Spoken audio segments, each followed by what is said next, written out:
사도행전 11장 27절에서 30절 말씀을 가지고 완성을 향한 환난을 힘대로 감당하자. 사도행전은 우리 교회사를 보여주고 있는 것처럼 또 사도행전의 신학적 그 배경은 누가복음의 연장선상에서 예수 이름으로 구원받는 일, 예수 이름으로 회개하는 일, 이 일에 우리가 증인 사명 감당해야 되잖아요. 사도행전 1장 8절의 핵심절이라고 그러잖아요. 성령이 임하면 권능을 받고 예루살렘과 온 유대와 사마리아 땅끝까지 이르러 내 증인이 되리라. 하나님의 자녀로서의 구속의 경륜을 감당하고 또 교회의 역사를 이루어감에 있어서 교회는 성령 행전이라고도 그랬지. 그래서 성령이 역사를 경험해야 돼요.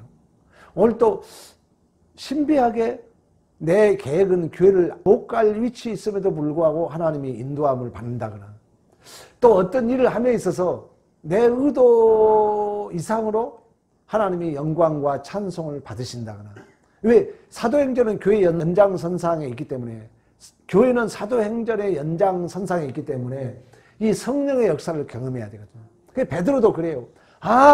하나님이 주의 말씀에 성령으로 세례를 받으라는 것이 생각났다. 왜? 성령이 나를 고넬료 집에 가라 했고 또 성령을 통해서 그들이 나를 데려와서 그들을 같이 가게 했고 그랬더니 성령으로 세례를 받으라는 말이 생각났다 얘기를 하는 것입니다.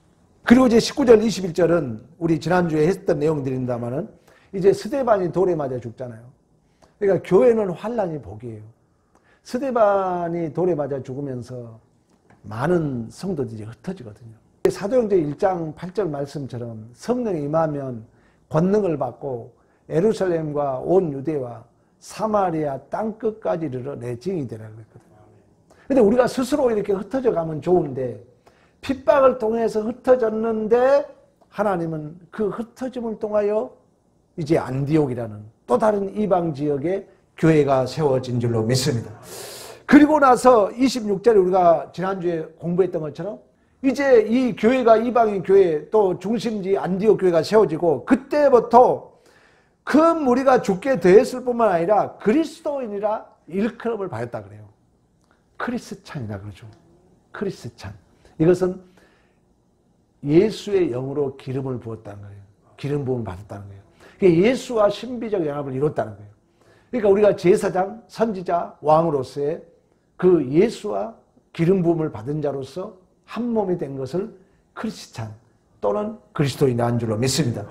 우리가 그러면은 이제 성령의 역사가 경험했고 교회가 이렇게 계속해서 이방인들에게까지 전달되고 구원받을 숫자가 더하고 또 그리스도인이라고 일컬음을 받았으면 우리 생각은 되게 오해하잖아요. 나에게 아무 환난이 없어요. 또 나에게 아무 염려가 없어야 우리는 정상이라고 기대할 수 있다는 거예요. 우리가 구원받았으면 우리에게 아무 문제도 없고 환난도 없고 고난도 없는 걸로 우리가 기대할 수 있다는 것입니다. 그러나 오늘 성경은 그런 얘기 하잖아요. 성경은 오늘 본문에 뭐라 합니까? 28절에 그 얘기를 하잖아요. 그 중에 아가브라는 한 사람이 일어나 성령으로 말하되 천하에 큰 흉년이 들리리라 하더라. 그리고 글라우디오 때 그렇게 되리라 이 얘기를 해요.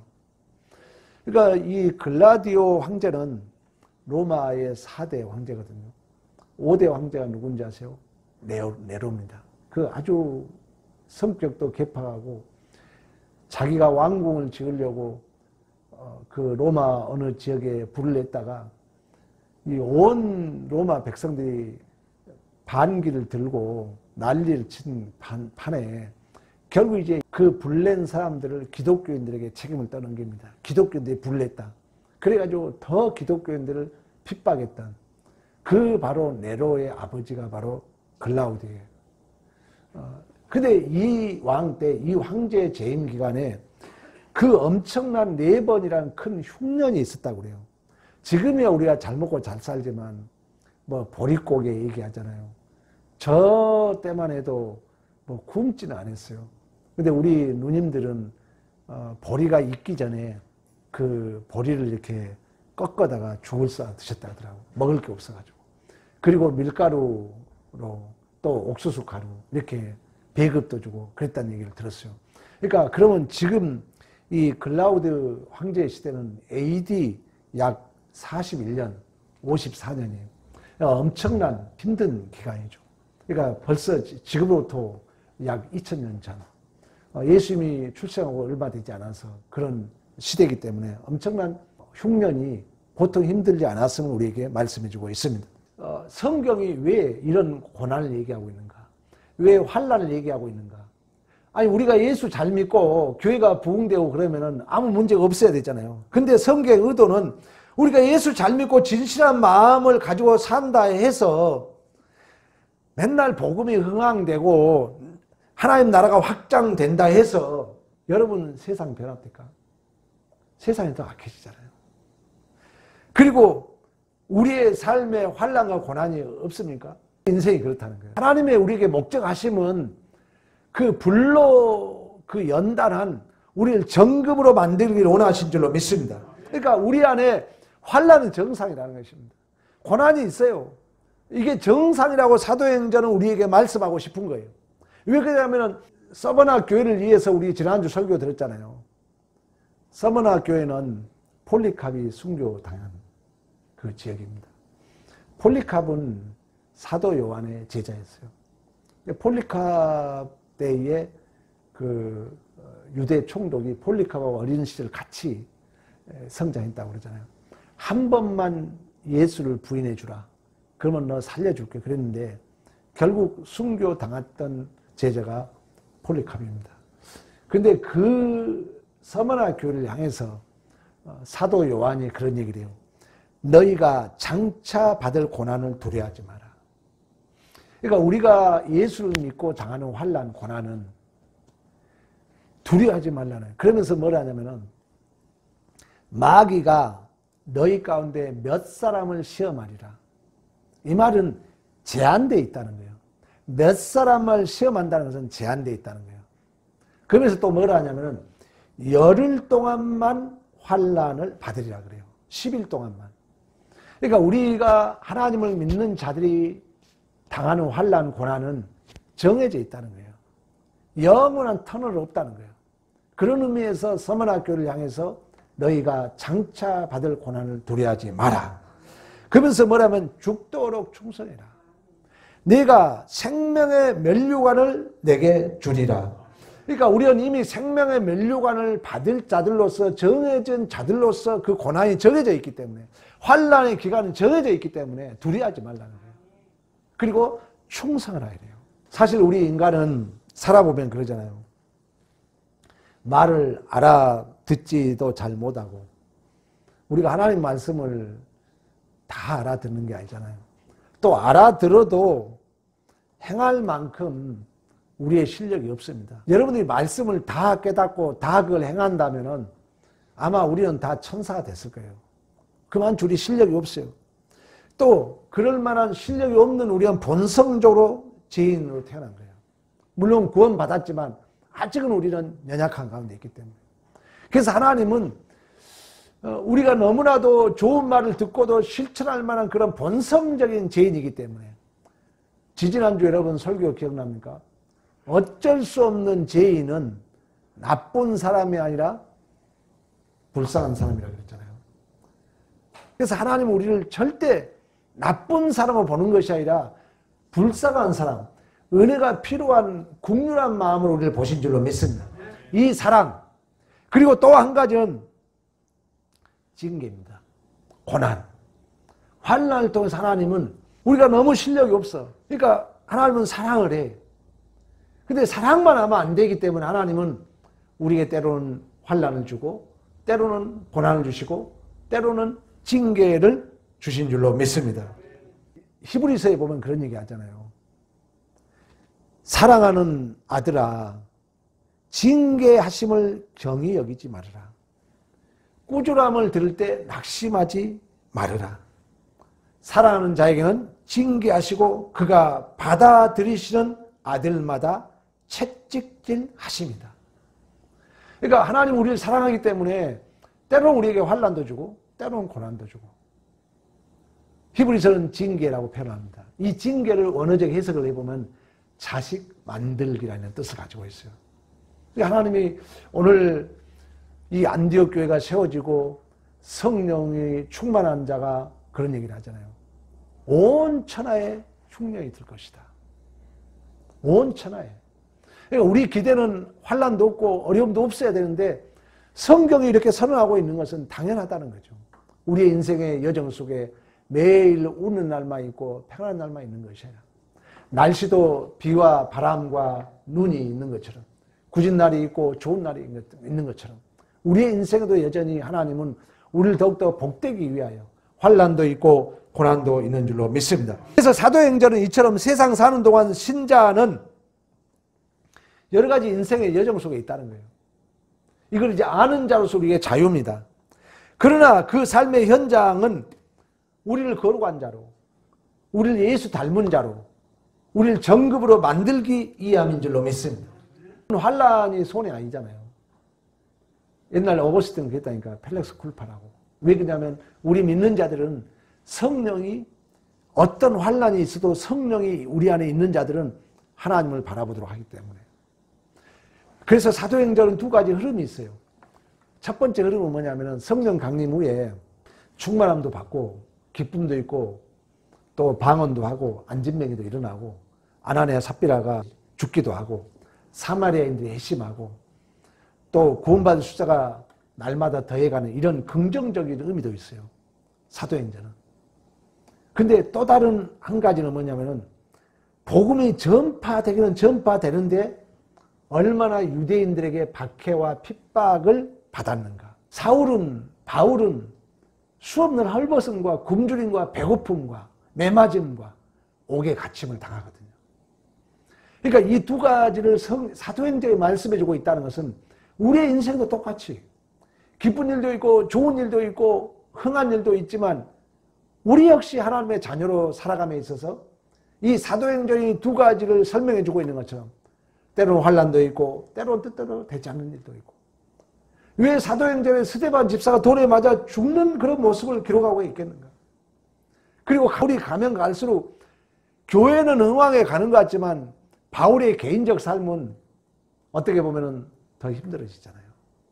그 속에 예수의 생명이 증언된 줄로 믿습니다.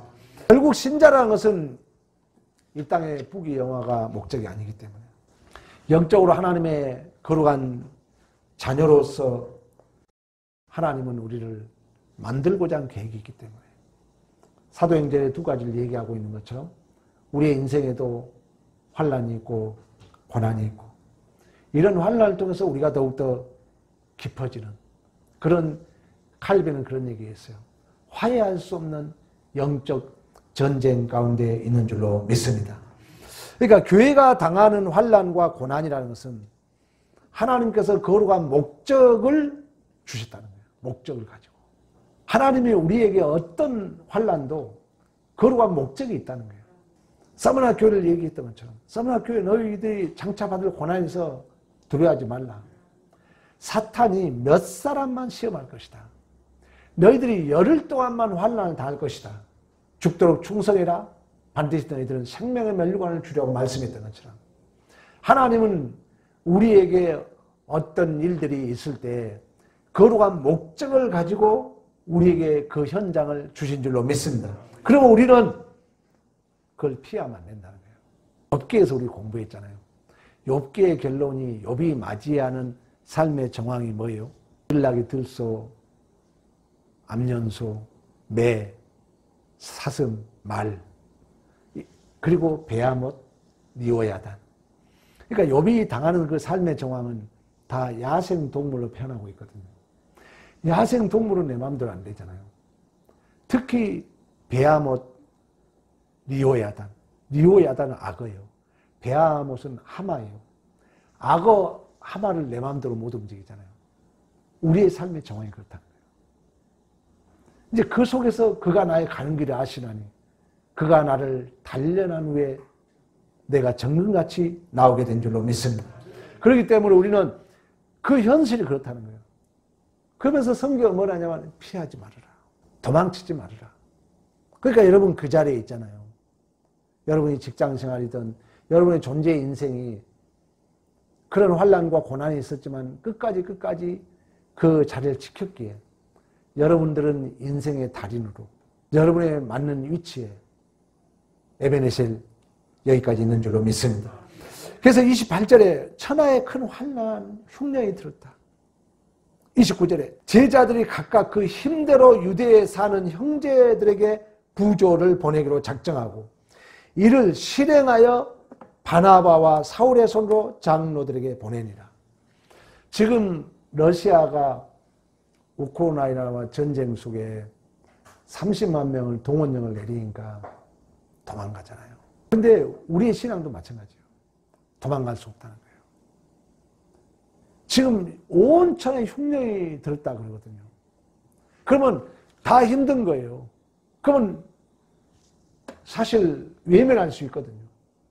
근데 오늘 본문에 보면 제자들이 각각 힘대로, 힘 있는 대로 그 예루살렘 유대 교회가 어렵단 말을 듣고 부조를 보냅니다. 부조라는 것은 디아코니안이라 해가지고 봉사, 헌신 이런 뜻을 가지고 있어요. 그러니까 지금 온 천하에 흉년이 들어가지고 어려운데 그 소식을 듣는 제자들이 힘대로 그 형제에게 부조를 하고 그걸 실행하여 바나바와 사울의 손으로 장로들에게 보냈던 것처럼 우리 역시 하나님은 우리를 목적을 가지고 주신 그 현실을 우리는 도망치고 피하는 것이 아니라 믿음으로 감당해야 될 줄로 믿습니다. 내가 만난 삶의 정황은 내가 잘못해서 하나님이 때리는 정황이 아니라는 거예요. 하나님께서는 우리의 잘못을 꾸짖으시고 매대시는 것은 우리를 더욱더 고치기 위하여, 우리를 더욱더 좋은 길로 가기 위하여, 또 환난을 당해봐야 우리 안에 나쁜 버릇이 고쳐지거든요. 환난이라는 것이 외부적인 것만 환난이 아니에요. 내 안에 여러분 후회스러운 것도 환난이에요. 내 욕심, 내 자존심, 나도 나를 컨트롤 못하는 무의식 속에 나오는 것도 환난이에요. 근데 이 환난이 나를 보게 하거든요. 그러니까 이 환난을 당해보면은 내 안에서 이러한 못된 것이 고쳐지거든요. 신앙생활이 말씀대로 우리가 다 순종하면 얼마나 좋아요. 근데 여러분들이 내가 나쁜 버릇 있잖아요. 지금 고칠 게 안 고쳐져요. 여러 가지 무의식적으로 고쳐야 할 것들이 있는데 성경은 하나님이 우리를 기계적으로 이끌지 않기 때문에 인격적으로 우리를 이끌어 가거든요. 그래서 하나님은 조명이라 그러잖아요. 이 빛의 조명을 통해서 나를 보게 하거든요. 그러니까 환난이 그걸 나를 보게 해요. 환난이 오면은 내가 약해지기 때문에 내 것이 드러나요. 내가 돈이 있고 잘 나갈 때는 감추죠, 우리가. 그러나 환난이 오면은 내 바닥, 내가 다 드러나요. 그러나 그 환난으로 끝나는 것이 아니라 그런 환난을 통해서 나의 나쁜 버릇, 미련한 것, 무지한 것 이런 것들이 고쳐지고 더 좋은 길로 인도함을 받는 줄로 믿습니다. 그러므로 여러분들이 가정에서나 부부간이나 자녀간이나 모든 교회 공동체 안에서 우리는 신앙생활 한다지만 그렇게 실력이 없잖아요. 여러분이 막상 어떤 문제가 닥치면 천사같이 할 수 없잖아요. 우리는 또 실수합니다. 또 끊임없이 우리는 갈등도 발생해요. 신앙생활 하다 보면. 왜? 우리가 실력이 없기 때문에. 물론 고의적으로 그런 실수를 반복되게 하라는 것이 아니라 나도 내 안에 환난이 있고 또 외부로부터 오는 환난이 있다는 것입니다. 이것은 우리 인간이 완전주의는 이 땅에 없기 때문에 이 세상을 우리가 살아가면서 수없이 겪어야 할 갈등이고 또 시비거리가 있는 것은 당연하다는 거예요. 그러나 하나님은 우리 하나님 앞에 언젠간 서야 되잖아요. 하나님은 언제 올지 모르겠지만 하나님은 그때 하나님 앞에 우리가 섰을 때 잘했다 칭찬받을 수 있도록 우리의 실력이 낙제 점수 60점, 40점, 50점 받는 게 아니라 100점 받을 수 있도록 하나님은 여러분의 삶의 정황을 통하여 훈련하고 연습시키기 위하여 그 시간, 그 장소, 그 만남, 그 사건을 주신 줄로 믿습니다. 그렇다면 우리는 허비하면 안 돼요. 싸웠어요? 혹시 여러분 또 어떤 불편함이 있어요? 부딪혀야 돼요. 피하지 말고. 그건 싸웠잖아요. 그건 후회되잖아요. 그건 성경 뜻이 뭐예요? 먼저 손 내밀라는 거예요. 이렇게 내가 훈련을 그 현실을 도망치지 말고 네가 말씀대로 적용한 내 자신을 확인해 가야 돼요. 누굴 미워하고 계세요? 설교 들었잖아요. 먼저 가서 누구야 미안하다. 실행을 해야 돼요. 이게 신앙생활입니다, 여러분. 근데 우리는 설교는 듣고요. 철학적 용어로 전이해라고 그래요. 전이해. 다 이해하는 것 같이 있어요. 행동은 안 하고.